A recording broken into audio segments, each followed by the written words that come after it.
Mis hermanos, quisiera pedirles abrir su Biblia en el libro de Apocalipsis, capítulo número 2.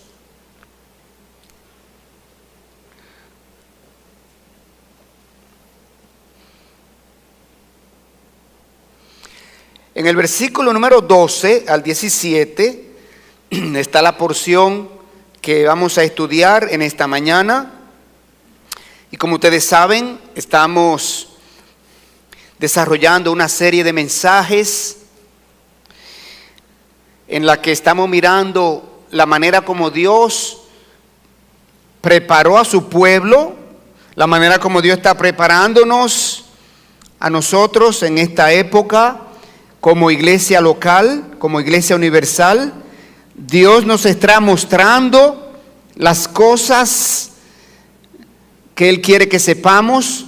Dios nos está mostrando a cada iglesia lo que Él quiere que observemos,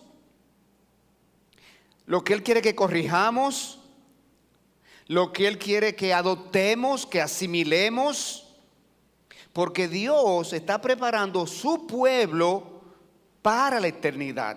De eso se trata el libro del Apocalipsis. Sencillamente de eso se trata. El libro de Apocalipsis es un libro escrito para creyentes. Y Dios le dice lo que va a hacer. Dios le dice lo que va a hacer con su pueblo. Y Dios se dirigió a 7 iglesias de manera particular, las cuales son representativas de todas las iglesias en el mundo y de todas las épocas. Y Dios le dijo a cada iglesia de lo que prevalecía, su problema, su queja. Y Dios le da sus recomendaciones.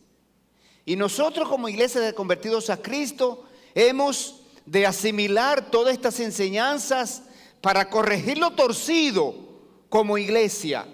Y para nosotros entonces adoptar todas aquellas recomendaciones que Dios nos da aquí.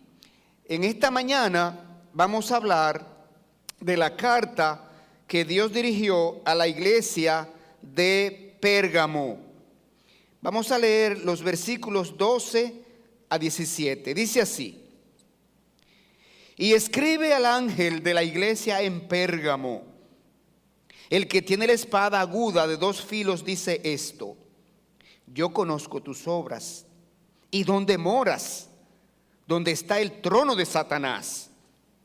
Pero retienes mi nombre y no has negado mi fe, ni aun en los días en que Antipas, mi testigo fiel, fue muerto entre vosotros, donde mora Satanás.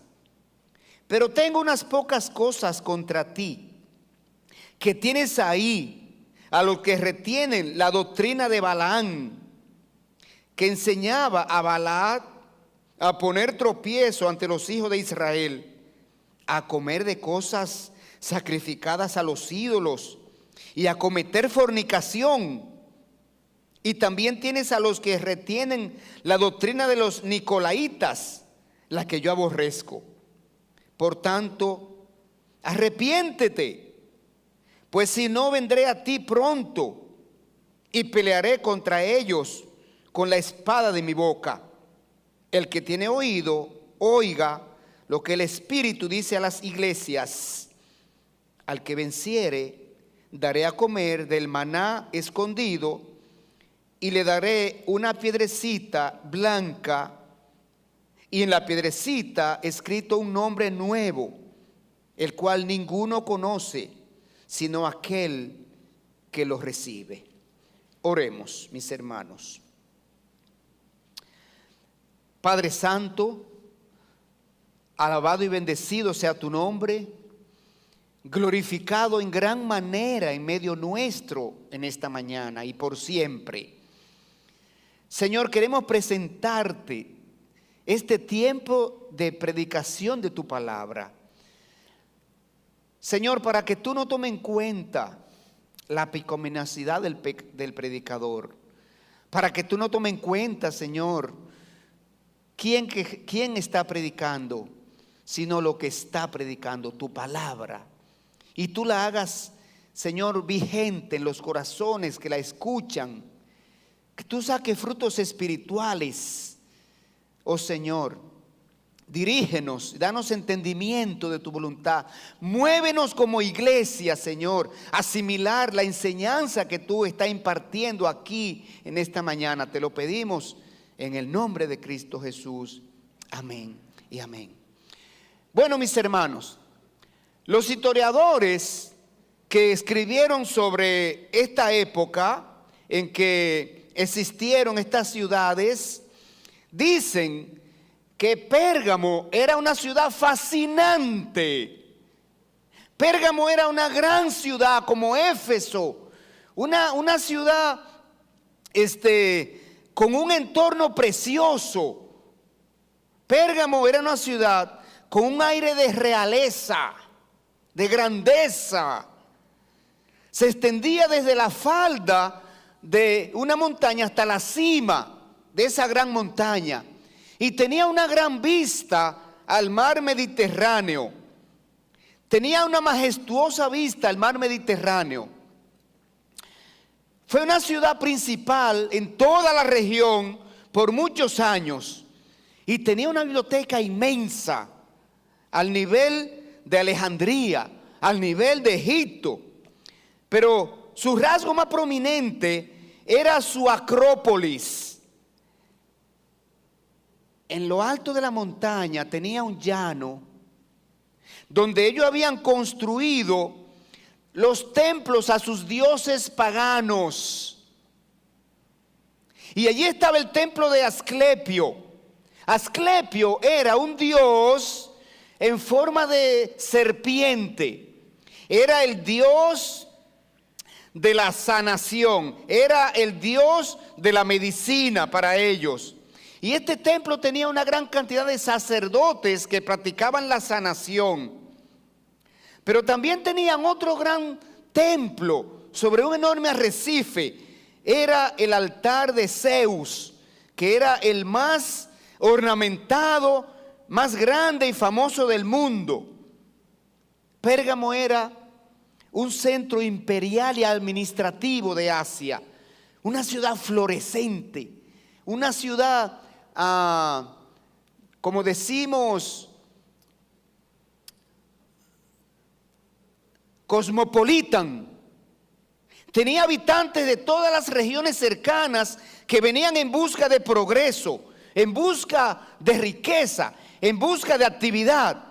Por tanto, era una ciudad corrupta, muy corrupta. Era una ciudad que daba rienda suelta a la carne. Era una ciudad donde se hacían carnavales. Era una ciudad donde fue la primera ciudad que apoyó la adoración imperial. Esto es, la adoración al imperio y a su líder. ¿Y cómo surgió? ¿Cómo surgió la adoración al imperio romano?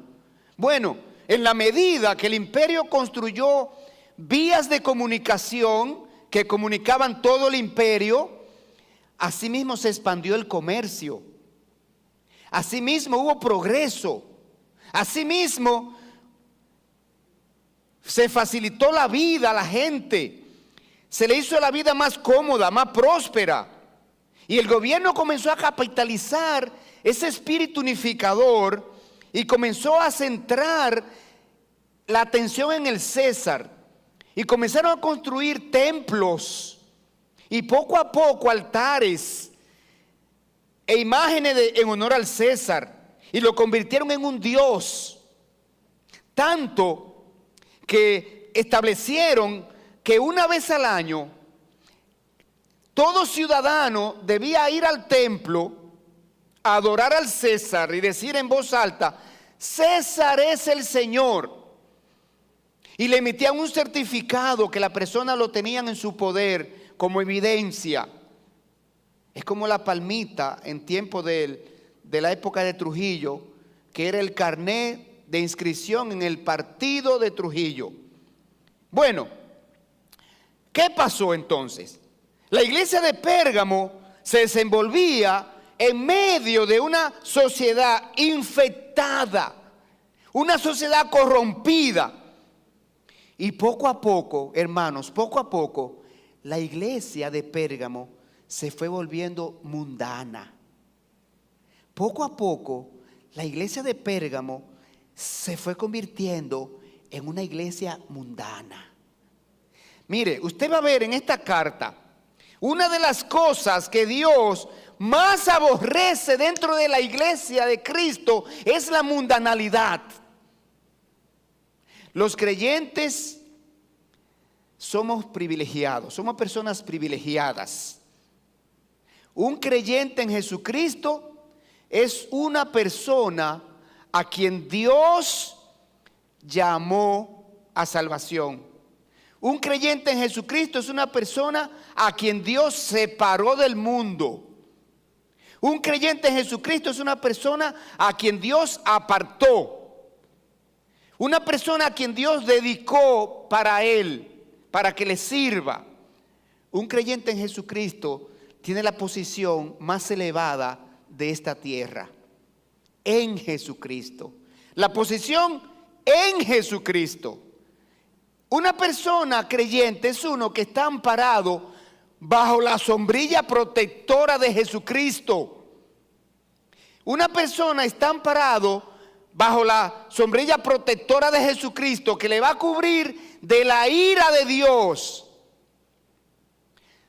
Un creyente es uno que ha sido perdonado de pecados, es uno que ha sido hecho hijo de Dios, es uno que ha sido reconciliado con Dios, es uno que ha sido redimido de la condenación, rescatado de la condenación del infierno.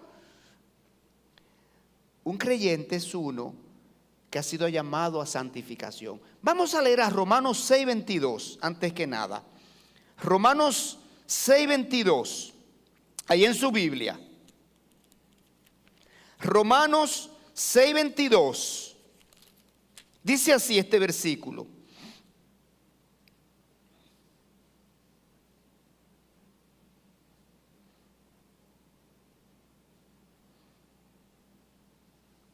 mas ahora que habéis sido libertados del pecado, está Dios hablando a los creyentes. Mas ahora que habéis sido libertados del pecado y hechos siervos de Dios, tenéis por vuestro fruto la santificación y como fin la vida eterna. La santificación es un fruto que necesitamos dar día tras día los creyentes. La santificación es algo natural que tiene que estar en nosotros. Es el resultado de haber sido apartado por Dios del mundo, de las cosas del mundo. La santificación consiste en mantenerme separado de las prácticas pecaminosas del mundo. En eso consiste la santificación. Y Dios escribe a esta iglesia de Pérgamo porque la iglesia de Pérgamo poco a poco se fue conformando a la sociedad que la rodeaba. Se fue permeando poco a poco, se fue poniendo gris. Es como una pintura blanca que con el sol se va decolorando, una pintura de color, se va decolorando con el tiempo, con la inclemencia del tiempo. Y así esta iglesia se fue haciendo mundana.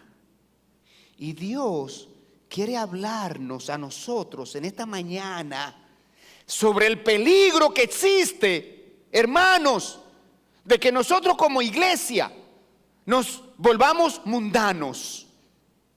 De que miembros de esta iglesia, con el pasar del tiempo y con el roce con el mundo, Vayamos nosotros permitiendo que la mundanalidad nos vaya tocando.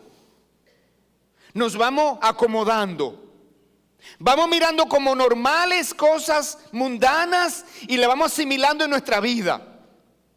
Y la vamos llevando a nuestros hogares. Y la traemos a la iglesia. Y la llevamos a la casa de otros hermanos. E invitamos a otros hermanos a participar de ellas. Y poco a poco vamos corrompiendo la iglesia, como pasó aquí en Pérgamo. Vamos a ver en detalle ahora esta carta, para que usted pueda apreciar lo que Dios quiere advertirnos a nosotros, hermanos. Nosotros estamos en medio de una sociedad que cada día sus valores morales y éticos son más bajos. Nosotros estamos viviendo en una época en que el hombre está llamando malo a lo que Dios llama bueno. Estamos viviendo en una sociedad, en una humanidad que llama bueno a lo que Dios llama malo. Y lo que es peor, nos quieren imponer lo malo. Quieren que nos hagamos sensible. Y lo vayamos admitiendo y asimilando como prácticas normales en la vida. Mire aquí. Los destinatarios. Vamos a ver el versículo 12. Comencemos por ahí. Los destinatarios. Dice: escribe al ángel de la iglesia en Pérgamo. La carta está dirigida al ministro de la iglesia. La carta está dirigida a los pastores de la iglesia. Porque si una iglesia se vuelve mundana, la responsabilidad recae sobre los ministros. Cristo ha llamado a los ministros para conducir la iglesia a una vida de santidad. Cristo ha llamado a los ministros para conducir la iglesia a una negación propia. Cristo ha llamado a los ministros para conducir la iglesia a vivir una vida apartada de los placeres pecaminosos del mundo. Cristo ha llamado a los ministros para conducir la iglesia a vivir una vida pura y santa. Leamos a Primera de Pedro 1:14. Primera de Pedro 1:14. Dice ese texto: como hijos obedientes, no conforméis a los deseos que antes teníais estando en vuestra ignorancia. La vida de un creyente se divide en antes y después de Cristo. Esa es una evidencia de real conversión. Una persona que realmente se ha convertido a Cristo manifiesta transformación, cambios en su vida. Hay dos etapas en su vida, un antes y un después. Entonces, indiscutiblemente que el Señor está haciendo un llamado aquí a los hijos, a los creyentes. Vamos a seguir leyendo la porción. Primera de Pedro 1:14, ya leímos el 14. Sino que como aquel que os llamó es santo, sed también vosotros santos en toda vuestra manera de vivir. En toda vuestra manera de vivir. Es un llamado a la santidad que está haciendo Dios aquí a sus hijos, a los creyentes. Y mire el texto, qué interesante. Dice: en toda vuestra manera de vivir. No en alguna parte de tu vida, en toda vuestra manera de vivir. Eso incluye la vida social, eso incluye la vida familiar, Eso incluye la vida personal, eso incluye la vida sexual, eso incluye cada área de nuestra vida. Y por último, el versículo dice, porque yo soy santo. Si decimos que somos hijos de Dios y Él es santo, entonces nosotros necesitamos esforzarnos, asegurarnos de que estamos viviendo en santidad, así como es nuestro Padre Celestial.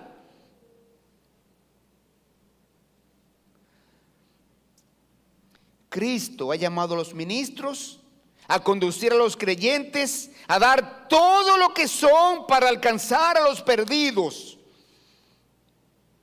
Hermanos, concentrémonos en las cosas que Dios quiere que estemos concentrados.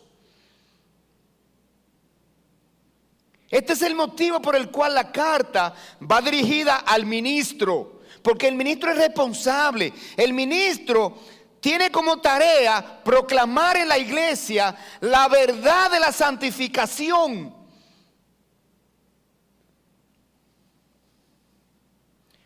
El ministro tiene la obligación de predicar en la iglesia la verdad de la separación del mundo. Estamos en el mundo, pero el creyente no es del mundo. Por tanto, el creyente no participa de las cosas del mundo. Y mira, hay cosas muy sutiles que nosotros, no, pero eso no es nada, pero eso es muy sencillo, pero eso no daña a nadie. ¿Usted sabe cómo entra la levadura? Así mismo, dosis pequeña, dosis a dosis, dosis a dosis, y se va levantando la masa. Hoy permitimos una cosita, mañana otra cosita, pasado mañana otra cosita, la semana que viene otra cosita, y cuando viene a ver, ya somos como el mundo. Vamos al versículo 12. Versículo 12, segunda parte. El emisario de la carta. ¿Quién escribe la carta al ministro de la iglesia? El que tiene la espada aguda de dos filos dice esto. Oiga bien. El que tiene la espada aguda de dos filos dice esto. Aquí el emisario es el mismo Señor Jesucristo. Porque una iglesia que se está volviendo mundana o se ha vuelto mundana, está cometiendo un delito contra Jesucristo. Una iglesia de Cristo que está permitiendo que la mundanalidad penetre a ella, está cometiendo un delito contra Cristo. Y Él mismo le escribe una carta porque es un asunto muy crítico. Es un asunto muy crítico que una iglesia se vaya volviendo mundana. Miremos cómo Cristo se describe aquí. Él dice, el que tiene la espada aguda de dos filos, dice esto. Esto significa dos cosas. La espada en su boca significa su palabra. La espada de dos filos en la boca de Cristo es su palabra. Miren, la obediencia a la palabra de Dios es la medicina preventiva para una iglesia no volverse mundana. La obediencia a la palabra de Dios es la medicina curativa también para una iglesia que se está volviendo mundana. La obediencia a la palabra de Dios es la medicina preventiva o curativa. La palabra de Dios es filosa. La palabra de Dios, dice Hebreos 4:12, que es una espada de dos filos cortante que penetra hasta lo más profundo de nosotros y llega a nuestro corazón y allá hace discernir hasta los pensamientos que tenemos interiormente. Ella penetra el corazón más mundano, endurecido. La palabra de Dios, filosa, convencerá, cuando penetra el corazón, convencerá a la persona que se está volviendo mundana y lo convencerá de sus pecados y hará un gran corte y separación. Separará a la persona del pecado. La palabra de Dios es una espada de dos filos porque proclama la ley de Dios y la imperiosa necesidad de vivir una vida de santidad. La palabra de Dios es una espada de dos filos porque proclama el amor y la gracia de Dios para los que se separan del mundo. Los que se separan del mundo van a recibir gracia de Dios. Y la palabra de Dios la proclama, esa gracia y esa misericordia y ese amor. La espada de dos filos significa el poder y el juicio de su palabra para los creyentes que persisten en mundanalidad. Dios es amor, pero Dios es también justicia. Dios es amor, pero Dios es también justicia. Sigamos ahora con el versículo 13. El reconocimiento que Dios le da a esta iglesia. Dios reconoce tres cosas de esta iglesia de Pérgamo. Tres cosas Dios destaca de ellos. ¿Cuáles son? Número uno, su entorno mundano. Yo conozco tus obras, dice el versículo 13. Yo conozco tus obras y dónde moras, donde está el trono de Satanás. Entonces, Dios reconoce que la iglesia de Pérgamo está establecida en un pozo negro. Un pozo negro de mundanalidad, de corrupción y de paganismo. Dios reconoce que la iglesia está allí, en esas condiciones adversas. Pérgamo era una ciudad de personas que estaban entregadas a los placeres y atractivos del mundo, entregada a los placeres de la carne, consumidos por las posesiones materiales. La idolatría, el paganismo y la mundanalidad de la ciudad era tan alto que Cristo en el texto se refiere a la ciudad como el lugar donde mora Satanás. Hermanos, y es verdad que estamos viviendo unos tiempos difíciles, unos tiempos donde la iglesia, los creyentes, estamos siendo bombardeados por el mundo y su presión, la presión del mundo. Estamos bombardeados por la pecaminosidad a través de los medios masivos de comunicación.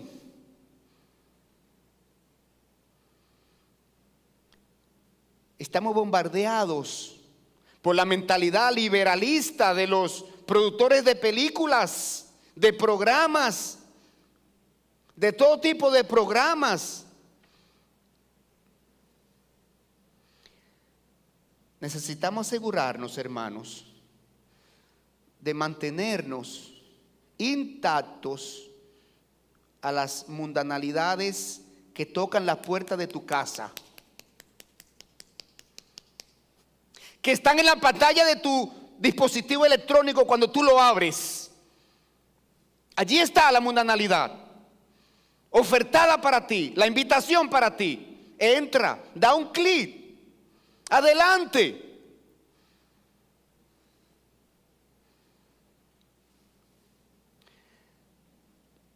Segunda cosa que se les reconoce a esta iglesia de Pérgamo, su persecución. Dice el versículo número 13: pero retienes mi nombre y no has negado mi fe, ni aun en los días en que Antipas, mi testigo fiel, fue muerto entre vosotros, donde mora Satanás. Otra vez, Cristo recalca la misma frase. La iglesia estaba siendo perseguida y por lo menos se menciona el nombre de un creyente que fue martirizado, Antipas. Y Cristo da a este creyente un título interesante, mire, mi testigo fiel. Así que Antipas fue un testigo fiel de Cristo, así como el Señor pide que nosotros seamos testigos fieles. En Hechos 1:8, el Señor Jesucristo le dijo a sus discípulos y nos dice a nosotros: pero recibiréis poder cuando haya venido sobre vosotros el Espíritu Santo, y me seréis testigos.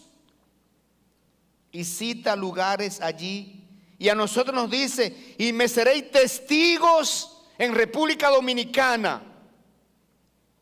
Si usted es dominicano y vive en República Dominicana, en la provincia donde usted vive, en el sector donde usted vive, en el lugar donde usted trabaja, en la escuela donde usted estudia, en la universidad donde usted estudia, allí está el llamado a ser testigo. Antipas fue fiel hasta la muerte, así como el Señor pide que nosotros seamos. En Apocalipsis 2:10 dice: no temas en nada lo que vas a padecer. He aquí el diablo echará a algunos de vosotros en la cárcel para que seáis probados, y tendréis tribulación por 10 días. Sé fiel hasta la muerte, y yo te daré la corona de vida. Tercera cosa que se le reconoce a la iglesia de Pérgamo es su fidelidad. Era una iglesia fiel también. Dice el versículo 13 al final: pero retienes mi nombre y no has negado mi fe. Era una iglesia fiel a Cristo. Era leal al nombre de Cristo a pesar de su entorno. La iglesia no había negado la fe en Cristo. Es una fortaleza de la iglesia, la fidelidad, la lealtad. Ellos creían en Cristo y en la palabra de Dios. La palabra de Dios se predicaba en la iglesia, era enseñada desde el púlpito. Ellos querían que sus familiares y amigos conocieran la salvación que hay en Cristo Jesús. Ellos daban testimonio de Cristo. Muchos se rehusaban a adorar al Estado, a hacer de la religión imperial y adorar a su líder, al César, y a postrarse y a proclamarlo como César es el Señor. Ellos sabían que uno es el Señor y es Jesucristo. 3 cosas tenía la iglesia que Dios reconoce, así como las demás iglesias del Asia Menor, hacia a quienes se le escribe. Igual que nosotros tenemos fortalezas como iglesia de convertidos a Cristo, pero tenemos debilidades, tenemos cosas que Dios quiere que corrijamos, así como cada iglesia del Asia Menor. Y el propósito de esta carta es para que cada iglesia se evalúe de manera honesta y miremos lo que necesitamos corregir. Es para que cada creyente de manera personal, cada papá, cada mamá, cada hijo, cada joven, cada adulto, cada anciano que formamos esta iglesia, nos evaluemos y miremos qué tengo que corregir que no es del agrado de Dios. ¿Cómo está la vida cristiana que estoy viviendo delante de Dios? ¿Qué opinión le merece a Dios respecto a mi vida cristiana que yo estoy viviendo en este mundo? Es lo que Dios quiere que hagamos. Muchos textos en las Escrituras nos mandan a eso. Según a los Corintios, examinaos a vosotros mismos. Examinaos a vosotros mismos. Pero sigamos adelante. Veamos ahora en el versículo número 14 la queja del Señor. El Señor ahora le saca a relucir lo que Dios quiere que ellos corrijan. Vamos a ver. El Señor presenta dos acusaciones contra la iglesia. Mire, el Señor es amoroso, señores. El Señor es amor. El Señor Jesucristo es la cabeza de la iglesia. El Señor Jesucristo quiere una iglesia sana, una iglesia pura, una iglesia sin mancha. Y por eso el Señor Jesucristo habla con sinceridad a estas 7 iglesias del Asia Menor y dice: todas las iglesias son prototipos de esas 7 iglesias. Cada iglesia mírese en el espejo de esas 7 iglesias y observe lo que yo le estoy diciendo, porque le toca a cada uno, y a quien le toque, a quien le sirva la bota, póngasela. Eso es lo que está diciendo Cristo aquí. La queja. Versículo 14. Había mundanalidad en la iglesia. Mírenlo aquí. Pero tú tienes 3 cosas que te admiro. Tienes 3 cosas que te reconozco. Pero tengo unas pocas cosas contra ti. Aquí van. Número 1.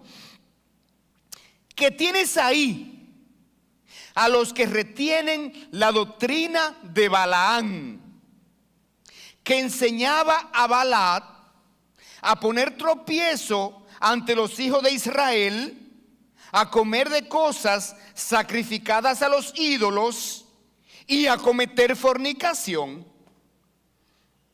La iglesia de Pérgamo era culpable de la doctrina de Balaam. ¿En qué consiste la doctrina de Balaam? La doctrina de Balaam significa que la corrupción y la mundanalidad están dentro de la iglesia misma. Significa una mezcla de religión y mundanalidad. Fe salpicada de mundo.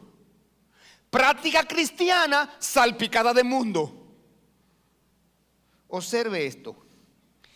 Balac.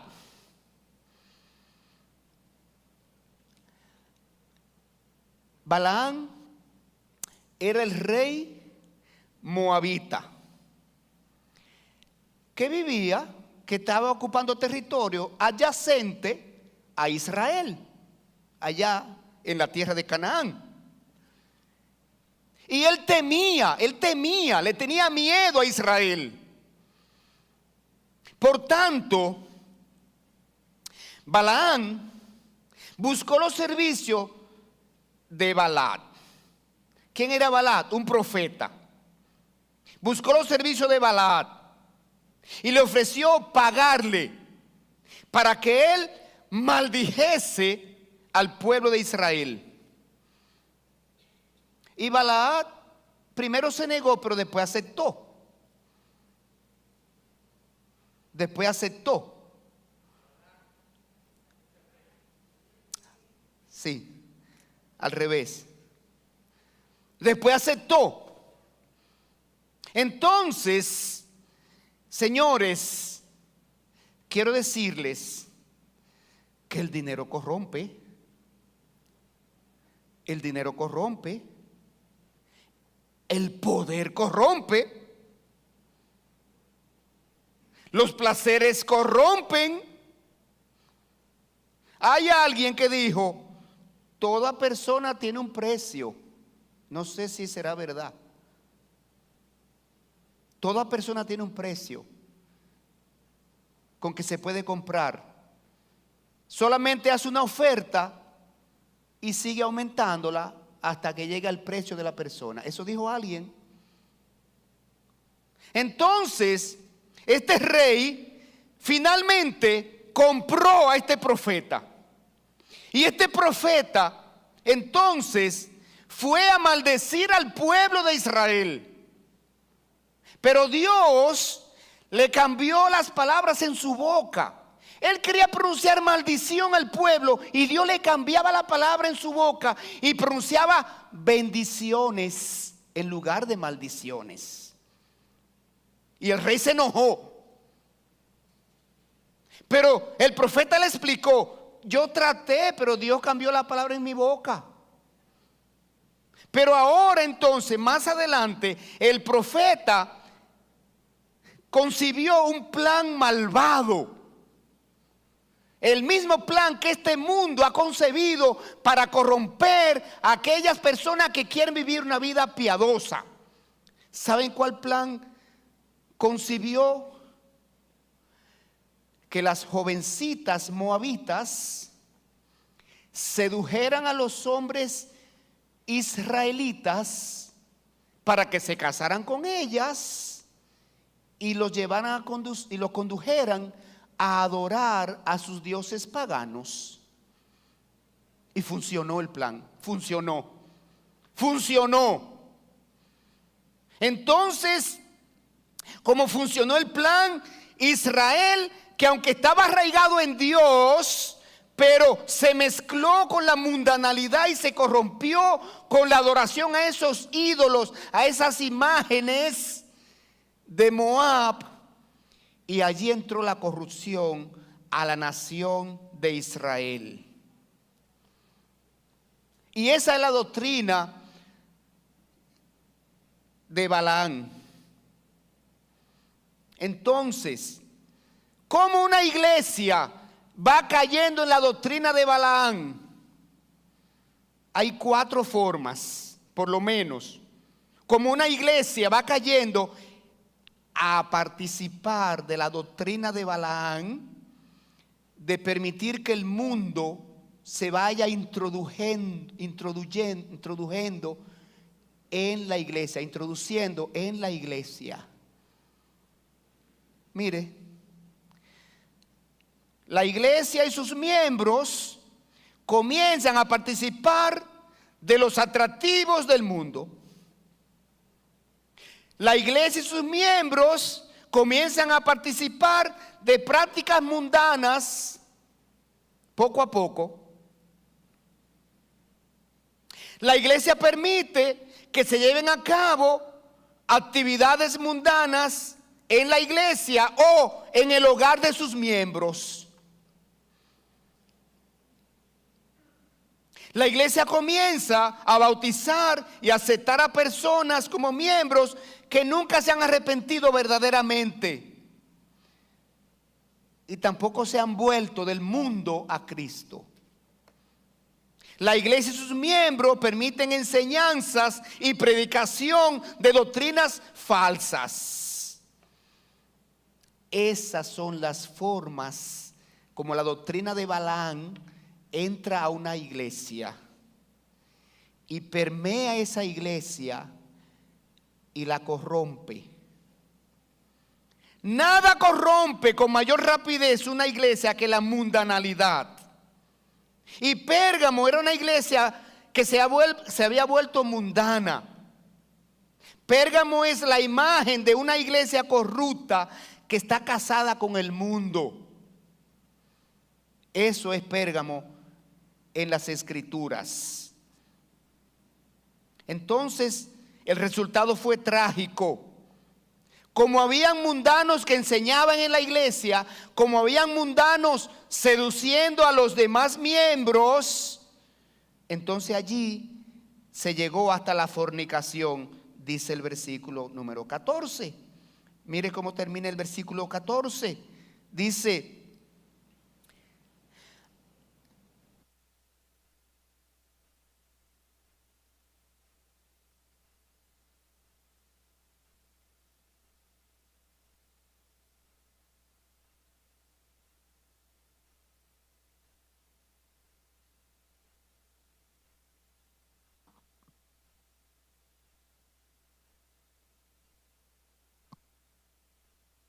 que enseñaba a Balac a poner tropiezo ante los hijos de Israel, a comer de cosas sacrificadas a los ídolos y a cometer fornicación. Llegaba al punto de cometer fornicación. En la iglesia se estaba cometiendo fornicación. Habían fornicarios en la iglesia. Y como nada estaba pasando. Ahora bien, segunda acusación del Señor a esta iglesia de Pérgamo, versículo 15. Había doctrina falsa en la iglesia. También tienes a los que retienen la doctrina de los nicolaitas, la que yo aborrezco. Esta iglesia de Pérgamo admitía la enseñanza y práctica de los nicolaitas, quienes sostenían que a Dios le importa el alma y el espíritu, pero no le interesa el cuerpo, porque el cuerpo es polvo y el cuerpo se deshace en el polvo. Por tanto, como a Dios lo que le interesa es el alma y el espíritu, entonces podemos hacer con el cuerpo los que nos lleguen gana, los que querramos. Podemos vivir una vida complaciendo al cuerpo y a la carne, porque eso no tiene nada que ver con el alma y el espíritu. Oiga qué herejía tan terrible, porque en las escrituras nosotros vemos que el alma y el espíritu son importantes para Dios, pero también lo es el cuerpo. Debemos mantener puro y santo todo nuestro ser. Primera a los Corintios 6:19. Primera a los Corintios 6:19. ¿O ignoráis que vuestro cuerpo es templo del Espíritu Santo, el cual está en vosotros, el cual tenéis de Dios y que no sois vuestros? Porque habéis sido comprados por precio. Glorificad pues a Dios en vuestro cuerpo y en vuestro espíritu, los cuales son de Dios.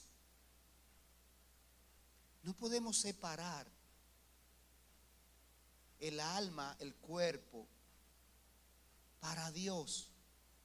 Perdón, el alma y el espíritu para Dios, pero el cuerpo para el mundo y para la carne.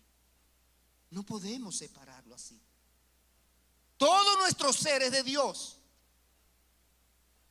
Y lo que hace el cuerpo afecta el espíritu, y lo que hace el cuerpo afecta el alma. Siguiendo adelante en el versículo 16, Dios, el Señor, en su amor, hace una recomendación a esta iglesia de Pérgamo. Porque Dios, antes de traer juicio, Dios, como amor que es, exhorta, recomienda, invita a regresar a Él. Invita a cortar lo que está dañado, lo que está podrido de nosotros, del cuerpo. Es como el cáncer. Si hay un dedo con cáncer y no tiene remedio, hay que cortarlo, ese dedo, para preservar el cuerpo, para preservarlo sano. Dios aquí recomienda, primera cosa, por tanto arrepiéntete. Versículo 16, por tanto arrepiéntete. El arrepentimiento es la primera solución cuando está entrando la mundanalidad a nuestra vida como creyentes, a nuestro hogar, a nuestra familia y a nuestra iglesia. Arrepentimiento. ¿Qué es lo que es arrepentimiento? Arrepentimiento es dar media vuelta y caminar en sentido contrario hacia donde usted estaba caminando, hacia el abismo. Si usted va caminando hacia el abismo, hacia el precipicio, hacia el pecado, arrepentimiento es media vuelta y caminar en sentido contrario. Eso es arrepentimiento. Volverse, sencillamente. Entonces, en esta iglesia de Pérgamo habían creyentes que tenían que arrepentirse y cambiar de modo de vida. Cambiar de modo de vida. La iglesia necesitaba asegurarse de que esos creyentes que estaban viviendo vidas mundanas no continuaran seduciendo a los demás creyentes verdaderos para arrastrarlos a la vida mundana. Hay un texto, Hechos 8:22,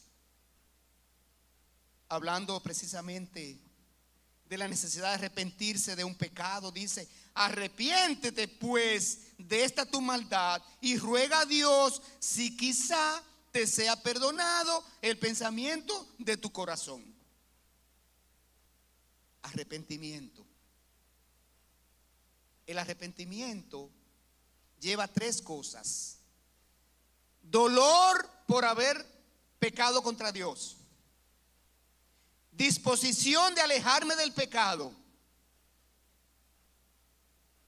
determinación para yo caminar ahora en pos de Dios. Versículo 16, segunda recomendación, una advertencia. El Señor hace una advertencia. Versículo 16, por tanto arrepiéntete, pues si no lo haces, vendré a ti pronto. Oiga, pronto. Y pelearé contra ellos con la espada de mi boca. Pero vendré a ti, pronto, a ti.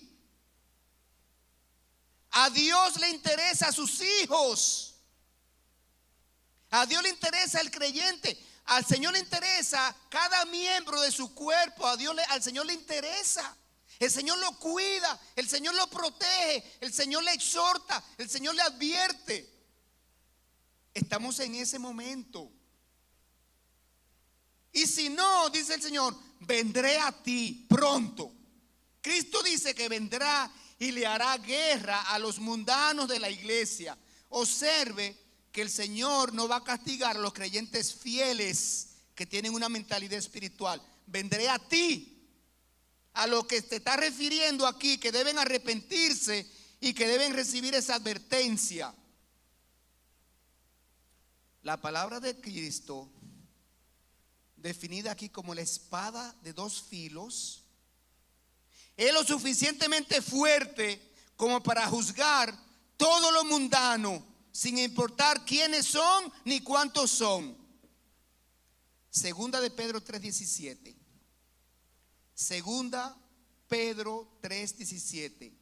Así que vosotros, oh amados, sabiéndolo de antemano, guardaos, no sea que arrastrados por el error de los inicuos, caigáis de vuestra firmeza.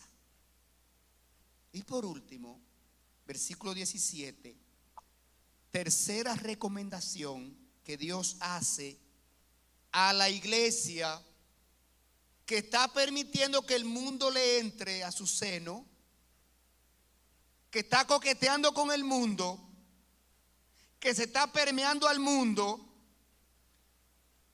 Versículo 17, recomendación: aferrarse a las promesas de Dios.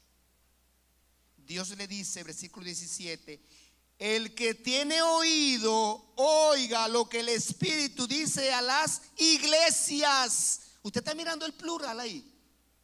El Espíritu dice a las iglesias. Esta carta no es exclusiva para Pérgamo. Esta carta es para todas las iglesias del mundo, en cualquier lugar, en cualquier época. Y también le dice: al que venciere, daré a comer del maná escondido y le daré una piedrecita blanca.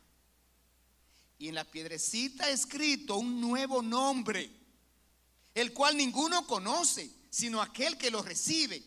Así que esta promesa a los vencedores es doble. Doble promesa a los vencedores. Primero, al que venciere se le da el derecho de comer del maná escondido.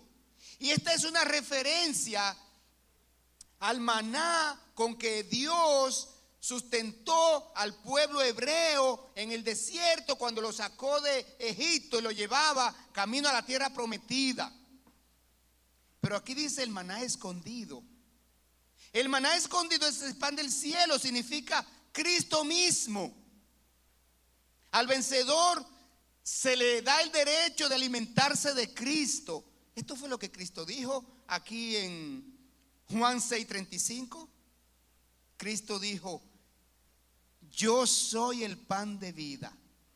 El que a mí viene nunca tendrá hambre, y el que en mí cree no tendrá sed jamás. Ese pan de Dios, ese pan es el alimento espiritual para el alma. Es el pan que el hombre necesita más que ninguna otra cosa en este momento de la historia. Se ve muy claro el punto aquí. La persona que vence la mundanalidad, que deja de alimentarse del mundo, se le permite comer el pan eterno del cielo. Mire que el maná está escondido. El maná está escondido. ¿Qué significa esto?